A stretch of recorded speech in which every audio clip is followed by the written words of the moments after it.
So now we have a nice looking form. We need to have it do something. When we click on the button, actually it does do something. It goes to process order tickets, which is a page that doesn't exist. So we have to create it. We'll go into our project here, test here, new PHP file, process order tickets, and there we go. Let's see if it works. Test, processor page or whatever, and reload, and there it is. Okay, so we are here. Now,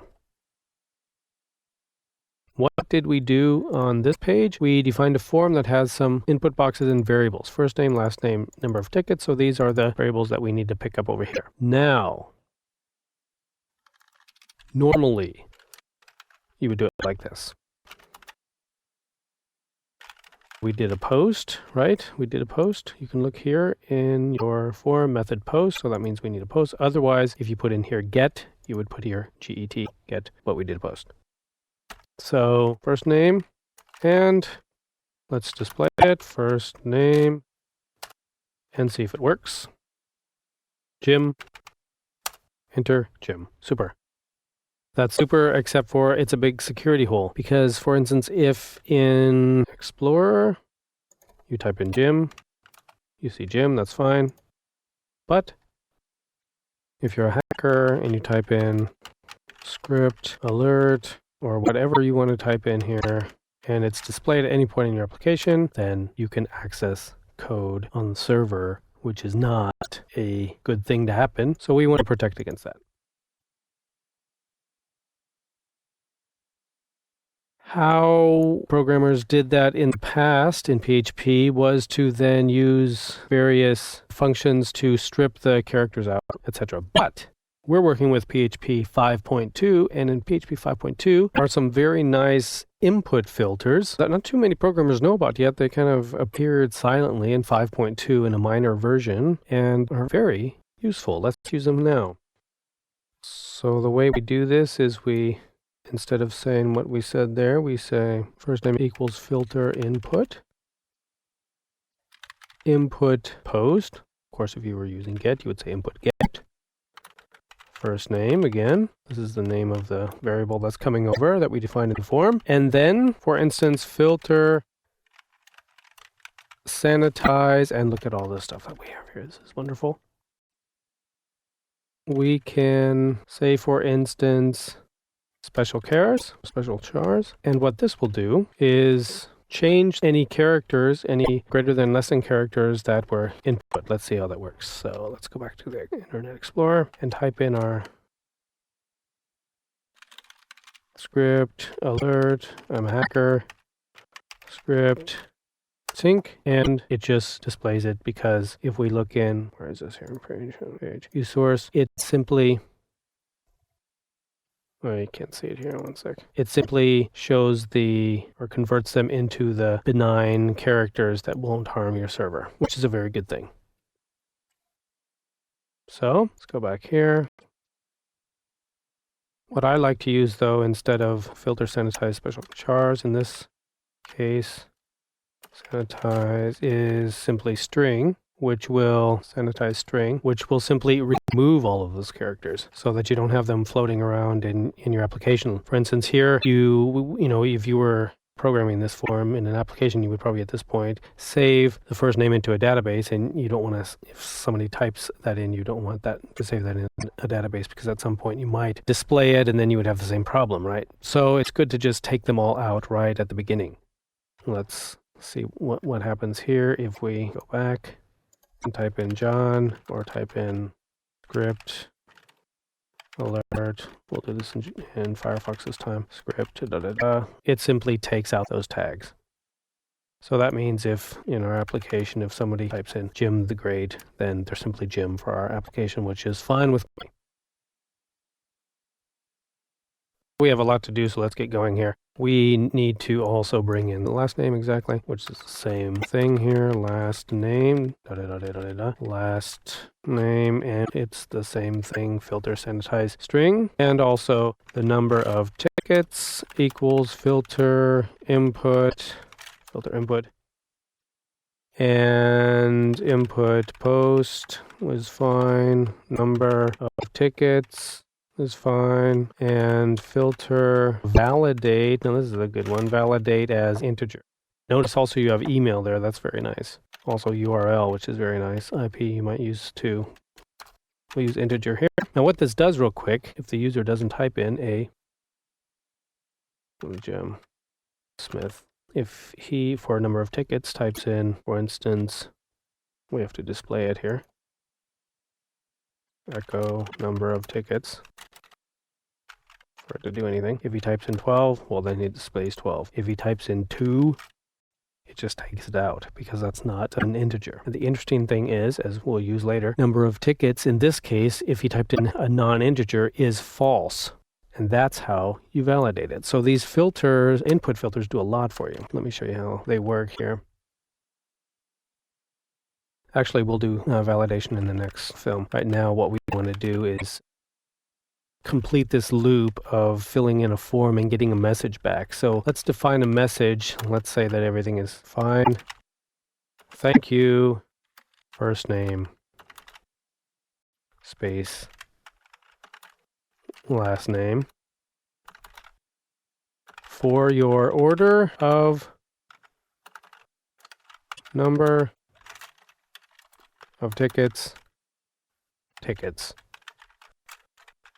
Thank you. Now, what are we going to do with this? We're going to put it in the session so that we have it when we go back, because we're about to go back to the form that we came from. Let's just call it message. And the session message equals message. That's fine. If we're going to use the session on the first line, we have to say session start. Otherwise, we can't use it. But that's easy enough. And now we want to go back to the form. Go back to form. Get the calling page equals, this is a server variable, HTTP referrer, where the came from. Very nice feature. And let's just send ourselves back here. Location, calling page. Okay, let's see if it works. So where were we? Here's our form. Jim Smith wants 12 tickets. Order the tickets. Okay, well, it put this text here, thank you, into calling page, put it into the session, and went back here, and now we have to do something with it. So where are we going to do something with it? Let's put it at the top of our form right here, so it looks very nice. So let's say display nice form begin. We'll put it right after that. Let's put this in another function again. It's a nice thing about functions. You can just keep making them and putting functionality in little capsules and keeps your code nice and tidy and easy to read. And the nice thing about Eclipse too is, let's say, we have display nice form begin. We want to go there. Just click on it somewhere and press F3 and you're there. Very nice. Very easy to hop around. We haven't made this one yet, so we have to hop down and make it. So function display message, and we're going to display the message here. So let's do this here. And so first we want to get, let's say get and delete the message from processing page. Okay. Message equals session, and it was called message. It's fine. And we want to also delete it so that on the second time that we reload the page, it's not hanging around. Session message, so that it just shows once, like in an application. We'll just empty it here. Okay, now we're going to build this message.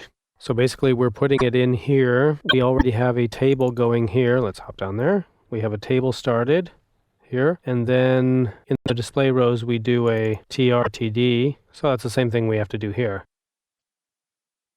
Display message is start with the TRTDs. Of course, we will only do anything if there's anything in the message. So let's check it. Message. If string length of message is greater than 0, then do something. If not, don't do anything. So we're going to need a TR, and where there's a TR, there's an end TR.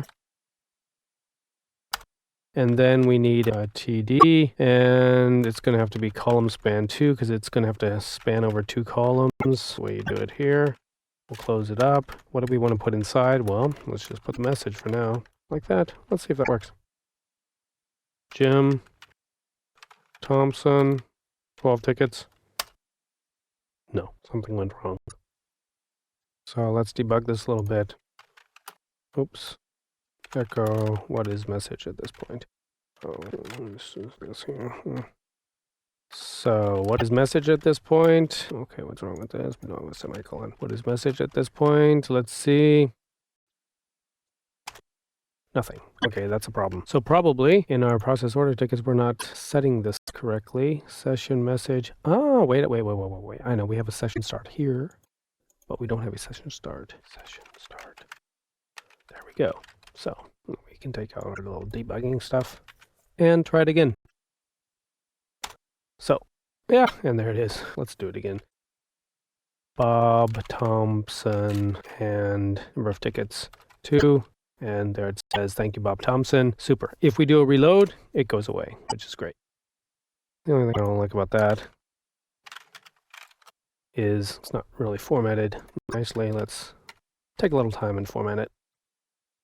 So we can just say in here, style, and then what should we take here? Background color, lemon chiffon, border, 1 pixel dashed orange, and let's see, a little padding.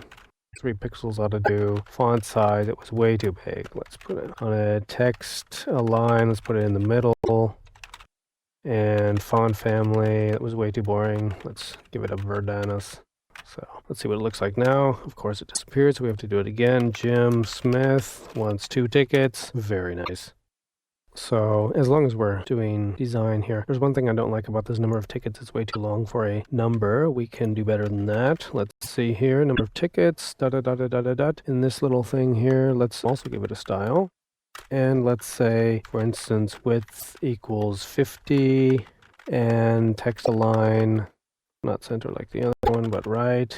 So that should look a little better. So now when we type it in, Jim Smith once, and it's on the right side like an integer should be, 4, enter. Super. And we should always check it in Explorer. Jim Smith 3. Everything looks the same in Explorer, which is very nice. So